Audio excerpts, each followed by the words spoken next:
Lyra pressed her palm against the crystalline interface of the archive chamber, watching as the walls shimmered to life with cascading data. Thousands of years of galactic records flowed around her in fluid script. Wars, treaties, planets erased by time. Her breath caught slightly as she whispered the search command, Terran Mythos. The screen pulse hesitated, then flickered. Access restricted. Level 9 clearance required. She withdrew her hand. Her heart pounded. Since childhood, Lyra had been captivated by the old tales. Whispers of a species called humans, emotional, chaotic, brilliant. Her instructors had dismissed them as nothing more than pre-unification propaganda.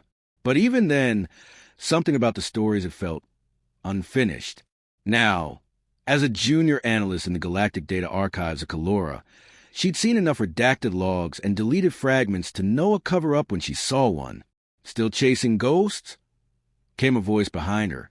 She turned to find Caeloran, her closest friend and fellow analyst, leaning in the doorway. His tone was teasing, but his eyes were wary. They weren't ghosts, Lyra said quietly. They built languages, cities, machines that reshaped their planet. And then nothing. No confirmed extinction. Just silence. Caeloran entered, arms crossed. Maybe silence is the answer. Civilizations burn out. We know that. Not like this. She pulled a projection disc from her pocket and activated it. A hologram flared between them. A grainy image of a dark-eyed child waving into an ancient camera. The timestamp placed it 4,000 years prior, on a planet officially deemed non-viable. Earth. Caeloran frowned. Where did you get this? It came through a salvage drone's log file, buried beneath magnetic interference. No one's looked at that channel in decades. He said nothing for a moment, then exhaled. You're going to keep digging, aren't you? Lyra nodded. That night, long after the archives closed and the lumens dimmed across Caelora's shining towers, Lyra sat alone in her quarters, decrypting fragments from forgotten satellites. Her screen flickered with corrupted signals and indecipherable code, until suddenly words emerged. Earth alive, help survivors. She froze, rewound, cleaned the interference. The message was old, centuries, maybe, but it was human. The cadence, the structure. It was real. Lyra stood so abruptly she knocked over a chair. She paced, thoughts racing. This wasn't just myth. It was proof. The humans hadn't vanished. They were out there, and no one wanted her to know. In the days that followed, Lyra worked in secret, weaving layers of false access permissions and hiding her activities beneath innocuous data tasks. Each recovered by added urgency to her belief. Someone had buried Earth, intentionally. Then came the final confirmation. A beacon frequency, deep in forbidden space, pinged a set of ancient orbital markers. One remained functional. Its coordinates whispered a truth older than any file. Earth was still breathing. She took a breath of her own. It would be madness to pursue it. She had no permission, no command, no backup. But she also had something no one else did: curiosity and conviction. Under the veil of a routine atmospheric observation run, she requisitioned a scout ship. Small, fast, equipped for deep space survey. No weapons. Lyra stared at her reflection in the ship's polished interior. Pale skin, starlit hair, a faint glow at her throat from her neural interface. A child of Caeloran through and through. But her eyes held something deeper now. Purpose. She launched in silence. The stars stretched around her in glistening threads as the vessel entered slipspace. She watched the data streams tick by. Heart steady. Hours passed, then days. Her ship drifted beyond charted lanes, past the edge of known systems. Still, the signal pulsed. Until suddenly it didn't. The beacon winked out just as she approached its last known position. A small, dying star cradling a cluster of ruined satellites. Her navigation wavered, but she pressed on. The system beyond was quiet. Too quiet. Her ship emerged into orbit around a planet cloaked in cloud and shadow. Scans showed oxygen, water, sporadic heat signatures. No consistent technology, no communications. It was Earth. Had to be. And it was almost asleep. Her breath fogged in the cabin. This was not what she expected. No cities, No signals, just silence and green. Still, she descended. Breaking atmosphere felt like entering memory. Her screen filled with green canopies and mountain ridges. Ruins peeked through the foliage, angled metal, broken towers, and a glimpse of glass reflecting light from a long-dead civilization. Lyra sat down near what her database weakly identified as a communication outpost. It was covered in moss, vines creeping like veins across cracked stone. She stepped outside, her boots crunching against the soft ground. The air was thick and rich. Too rich. Life teemed here, wild and untamed. A shape darted between the trees. Her body tensed. No weapon. No defense. Only her curiosity. "Hello?" she called out, her voice thin. No answer. She stepped forward. A rusted panel blinked dimly in the undergrowth. She touched it. A hologram flickered. Static, then a face. Human. Male. Eyes wide. Lips moved, but sound failed.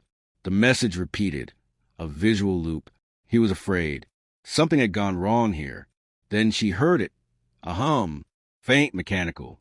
She turned to see a drone hovering silently behind her, its sensors focused on her face. Lyra didn't move. Slowly, the drone scanned her. Blue light danced over her skin, her suit, her neural interface. Then it paused, beeped, and retreated. She followed it. The drone led her deeper into the woods, toward a shadowed cliff face. As she approached, the earth itself seemed to open, rock giving way to light as a doorway revealed itself. Inside, someone waited. Her pulse hammered in her ears. The figure stepped into the light. Human, not a hologram, not a ghost. Real. Lyra's breath caught. The myth had become reality. They stared at each other, two beings separated by centuries and silence. Finally, the human spoke. "You're not from here." It wasn't a question. Lyra swallowed. "Neither are you. Not anymore." The silence between them was fragile, full of meaning. She had crossed galaxies for this moment. And in that moment, the world shifted. Everything they had believed, everything she had been told, was a lie, and the truth was only beginning to unfold. The stars outside Lyra's viewport were a blur of white threads as the scout ship tore through slip space. Time twisted in this corridor of speed and silence, and yet every second felt counted. Earth wasn't a theory anymore. It was real, and it was hiding, or being hidden. Her fingers moved instinctively across the console, adjusting trajectory and monitoring the signals she traced across parsecs. Though faint, it pulsed steadily, embedded deep in the planetary belt of an unmarked star system, almost as if it didn't want to be found. She hadn't slept in almost 2 standard days, but her mind was sharp, alert, ravenous. A million questions coiled within her, each more urgent than the last. Why would humans, capable of contacting spacefaring civilizations, remain silent? What drove them underground or into myth? And more disturbingly, who had allowed them to disappear? Alarms flashed. A gravity eddy tore into her ship's path, throwing her violently sideways. She jerked the controls, teeth gritted, fighting to stabilize. The ship groaned under pressure as a turbulent energy pocket dragged across its hull, scattering her navigation data into static. The artificial calm of slip space shattered. Her ship fell back into real space with a wrenching jolt, tossed like debris into the dark. Lights flickered. Systems blinked erratically. Then silence. A slow, quiet hum resumed. The stars reassembled, pinpricks against a distant galactic canvas. Her hands shook as she recalibrated. The path behind was gone. Before her, a dim star orbited by wreckage. Massive rings of metallic debris floated in solemn arcs. Fragments of stations, satellites, and old relay towers. Some still bore faded emblems. Earth's old space agencies, obsolete scripts. Lyra stared, heart thudding. This was not just the aftermath of time. Something had wiped clean the surface of presence. Cautiously, she navigated through the graveyard. Scanners picked up no active life, but echoes of old transmissions clung like phantoms to the air. She caught flickers of broken languages, strange frequencies, sobs, laughter, music, all half erased, haunting. Then came the ping. Her eyes locked on the display. A single, Low-energy beacon pulse from the third planet. Earth. Still alive. She descended. Atmospheric entry was rough. Storm clouds boiled below, and ancient satellites still tried weakly to lock onto her ship. She shut down her own signal, slipping into the upper atmosphere undetected. Below, the planet was a paradox. Towering forests swallowed the ruins of metal cities. Oceans glittered with algae blooms bright and toxic at the edges. Mountain ranges, once mined hollow, were now silent and untouched. She chose a landing site where human structures barely clung to existence, a valley marked by a collapsed radar array, overrun with moss and quiet wildlife. The moment her ship touched ground, a chill passed through her. This world did not feel empty. It felt watchful. Outside, the air was humid, thick with spores. The sound of distant creatures echoed through the trees, foreign but alive. She moved carefully, keeping to the shadows of what had once been a communication station. Panels were shattered, screens blank, but one console hummed faintly. She approached. Her gloves brushed away years of dust and decay. The console flickered, protesting her touch, then, impossibly, responded. A series of outdated encryption prompts scrolled across the screen. It was human tech, primitive by Caeloran standards, yet remarkably durable. She interfaced her translator. The system resisted for a moment, then yielded. Welcome back. Initiating protocol sequence. A static-filled voice crackled to life. Male. Tired. If you're seeing this, then someone made it back. Or through. Doesn't matter. This place isn't safe anymore. We went dark for a reason. Don't draw attention. The message looped. Lyra's throat tightened. Dark for a reason. Something flickered at the edge of her vision. She turned. Just beyond the tree line, something moved, too quick to be an animal, too smooth to be wind. A drone, not like the one that had scanned her earlier. This one was heavier, military grade. Old Earth design, but active. Its sensors glowed faint red as it hovered, analyzing her with mechanical patience. She backed away, slowly, keeping her hands visible. The drone released a pulse. Her neural implant buzzed with static. It wasn't an attack, more like a scan. Then, without warning, the drone turned and glided away, deeper into the overgrowth. Lyra hesitated only a moment before following. The terrain grew steeper as she climbed. Vines pulled at her suit, and the air thickened. Hours seemed to pass, though her chronometer said otherwise. Then the forest parted, revealing a cliff wall dotted with old ventilation shafts and reinforced doors. One of them was open. Inside, light. She stepped through the threshold into a world untouched by centuries of ruin. Warm, filtered air greeted her. Polished steel walls lined with faded murals. Symbols of Earth. Families, planets, hands reaching for stars. And people. Two of them stood at the far end of the corridor. A woman in her 40s with steely eyes and a rifle slung over one shoulder. Beside her, a boy barely a teenager, wide-eyed and trembling. Lyra raised her hands. I'm not a threat, she said. The woman didn't lower her weapon. You're not human. No, Lyra replied. But I've come looking for you. A tense silence followed, thick with decades of fear and survival. Then a voice echoed from deeper in the bunker.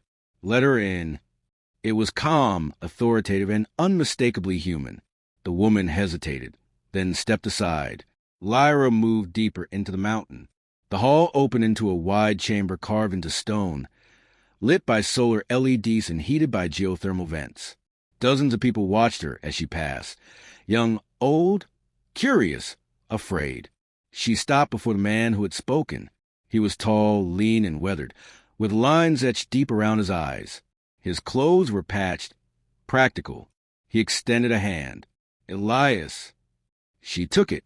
Lyra, you're the first to come in a very long time, he said. We thought you never would. I didn't think you still existed, she said. We weren't meant to. The weight of his words settled over them like dust. She looked around at the people, survivors, living proof that her world had lied. I don't understand, she whispered. Why would they erase you? Elias's gaze hardened. Because we said no. She stared at him, but he didn't elaborate. Not yet. You're tired, he said instead. We have food, a place to rest. Answers will come, but not all at once. She followed him into the depths of the sanctuary, the door sealing silently behind her. Outside, unnoticed, another drone watched from above, recording everything. Then it turned and vanished into the clouds. The world was no longer silent, and someone had just noticed. Lyra sat at the long metal table, her fingers wrapped around a steaming ceramic cup. The room was small but functional, lined with mismatched chairs and a single screen embedded in the far wall. Dim solar lamps buzzed softly overhead. The scent of heated grains and root broth lingered, grounding the space in lived-in simplicity. Across from her sat Elias, a quiet pillar of presence. His gaze was not unkind, but weighted with caution and memory.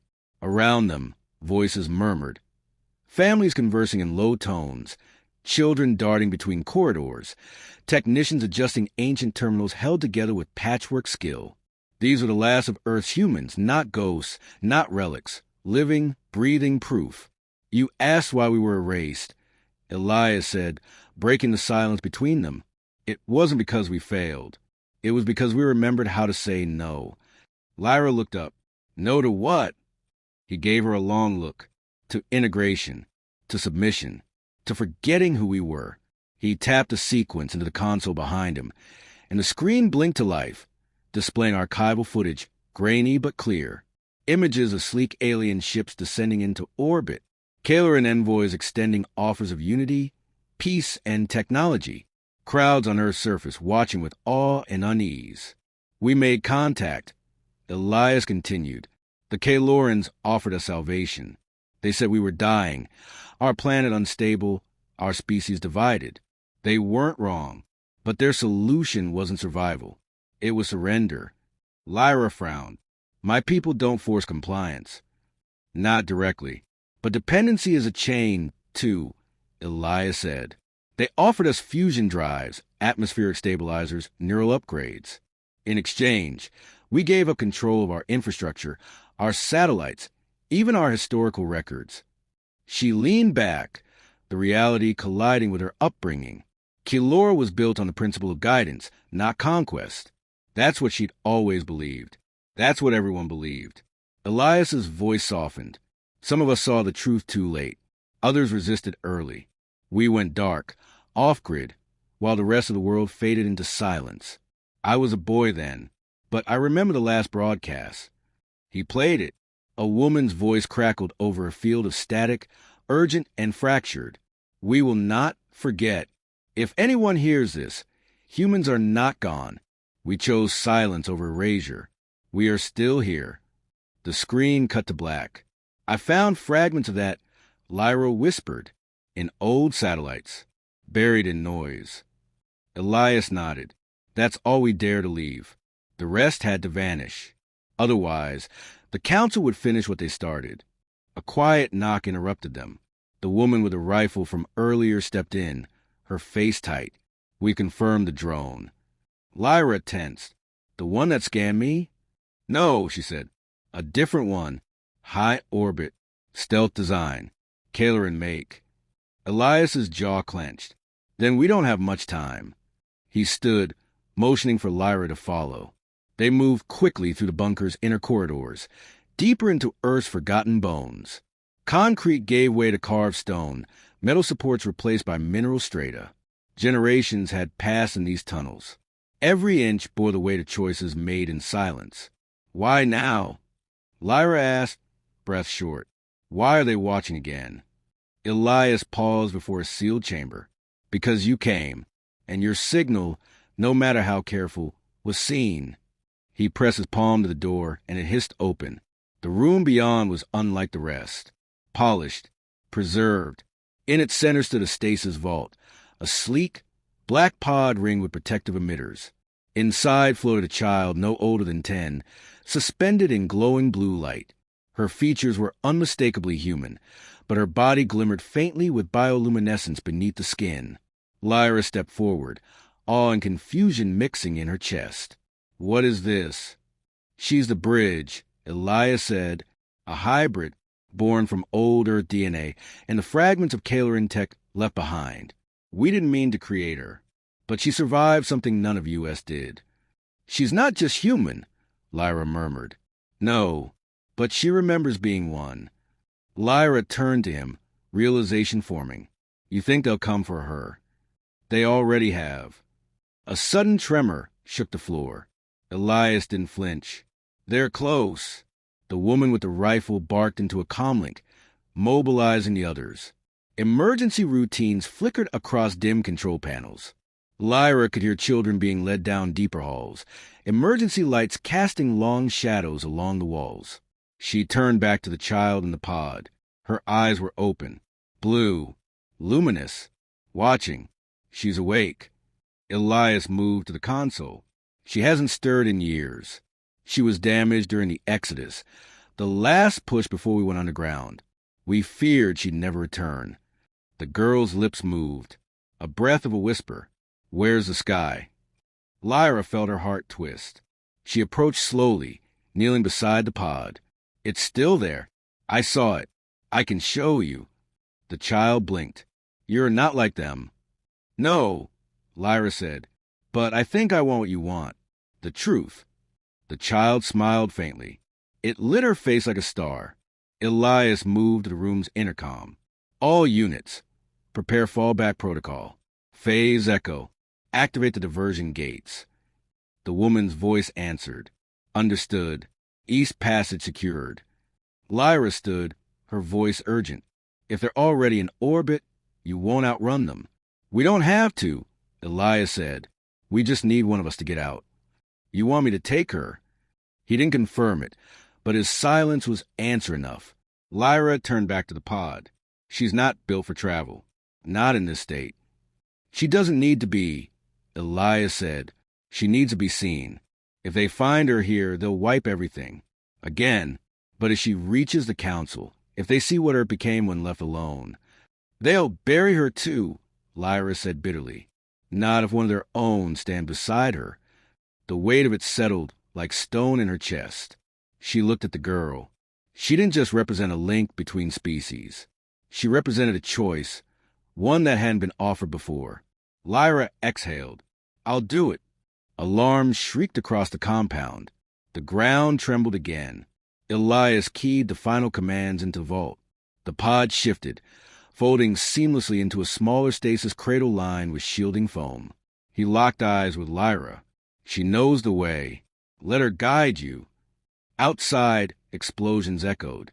As Lyra raced toward her ship, the child secure in her arms, she thought not of council or the danger above, but what the girl had asked. Where's the sky? She would show her, and in doing so, show the galaxy everything it had tried to forget. The launch was chaos. Smoke curled from the valley as explosions tore through the tree line, the sound like the cracking of a dying world. Lyra's boots slammed against scorched rock as she sprinted through a passage Elias's people had carved into mountainside, an old escape shaft leading to a hidden cliffside ledge. Her arms ached from the weight of the stasis cradle, but she didn't stop. The girl inside pulsed faintly with light, her bioluminescent skin casting ripples of color through containment glass. Behind them, the hidden sanctuary was crumbling. Lyra didn't look back. Her ship was perched precariously on a narrow outcrop, half camouflaged by moss and scrub. It hadn't been meant for re-entry, not repeatedly, not under fire, but it was all she had. The door slid open with a hiss as she approached, the AI blinking uncertainly at her. Unauthorized biological signal detected. She's with me, Lyra barked, strapping the cradle into the shock absorption seat. Override protocol. Priority escape route. Earth to secure exotrajectory. Lock vector into relay chain Gamma 5. Confirmed, the AI replied, tone cooling. Trajectory unstable due to orbital interference. Recommend evasive maneuvers immediately. Lyra dropped into the pilot's chair just as the first barrage hit the cliff wall above them. Fire rained like burning hail. The ship's shields flared. Go! The engine screamed to life, the rock beneath them collapsing into ash. Lyra's ship vaulted into the air, punching through smoke and sky, cutting through atmosphere with trembling wings. Below, Earth's scarred surface fell away, forests, ruins, and memories shrinking into clouds. They didn't escape unnoticed. Two dark forms gave chase, Caeloran patrol crafts slicing through the upper layers like razors. Their sleek profiles were unmistakable, military-grade, quiet and merciless. Lyra gritted her teeth. Engage stealth shroud. The AI blinked. Partial success. Signature reduced, but targeting lock remains. Missiles surged behind them. She spun the ship hard, jamming controls into a corkscrew maneuver, the horizon flipping over and over. The cradle remained sealed, protected, but she could hear the child's voice through the neural link. Calm. Even now. I can help. No, Lyra muttered, eyes locked on the sensors. You stay quiet. Stay hidden. But the girl's presence wasn't passive anymore. Something inside her was awake, watching the ships behind them, sensing their systems, touching them in a way Lyra could barely register. One of the pursuing crafts suddenly jolted mid-flight. Its lights flared, blinked out, then exploded in a bloom of silent fire. Lyra stared. That wasn't me. She's learning, the ship's AI whispered. The second ship didn't break off. If anything, it accelerated. We can't outrun them, Lyra said. But maybe we don't have to. She dove toward the edge of the planet's magnetosphere, angling for the deep space relay left behind by old Caeloran scouts. The relay was dormant, forgotten, marked for decommission, but it still had one function: burst transmission. If she could plug the cradle's core into the relay's array, she could send a data spike across the old network. Not just the girl's genetic matrix or her vitals, but her mind, her truth. The ship rocked again. Shields at 30%. The AI warned. She flipped the external comms. Elias, if you can hear me, we're going dark. This is the only chance. Static replied, but she hoped he knew. Hoped someone below was watching. The relay station loomed ahead, skeletal and rusted, half buried in debris. She brought the ship into a rough dock, slamming the clamps into place as the external bay opened a vacuum. Inside her suit, the world went silent. She moved fast. The relay's interface was decayed, layers of dust clinging to its joints. But the ports were still functional. She ripped out a conduit from the cradle's side and jammed it into the port. The girl's eyes opened within the glass. They glowed brighter than before, knowing, ancient, alive. I remember, she whispered. Lyra swallowed. Then tell them. The relay surged with power. A spike of energy shot through its spires, illuminating the dead satellite like a star reborn. The signal blasted outward, raw, immense, filled not just with data, but with memory. Images, voices, sensations from the sanctuary, from Earth, from the girl's hybrid mind. All of it streamed through space like a scream of truth. The Caeloran ship halted. For a breathless moment, it simply hovered there, caught between orders and disbelief. Then it turned slowly and vanished into the black. Lyra stood there, frozen in the flickering light of the relay's dying circuits. The girl slumped within the cradle, her eyes closed again but peaceful. The AI's voice crackled in her helmet. Transmission complete. Multiple long-range nodes have received data, awaiting response. She waited. Minutes passed. Then an alert blinked across her HUD. Signal received. Council Relay Alpha Prime. Incoming directive. Lyra's chest tightened. The message unfolded across her screen, brief and heavy. Envoy Lyra. Return immediately. Bring the child. The council will convene. No accusation. No denial. Just an imperative. She returned to the ship, lifting the cradle again. As the ship rose from the relay, Earth spinning below like a question unasked, Lyra felt the future shift. This was no longer just about discovery. This was judgment. But she was ready to speak. Not just for the girl. For all of them.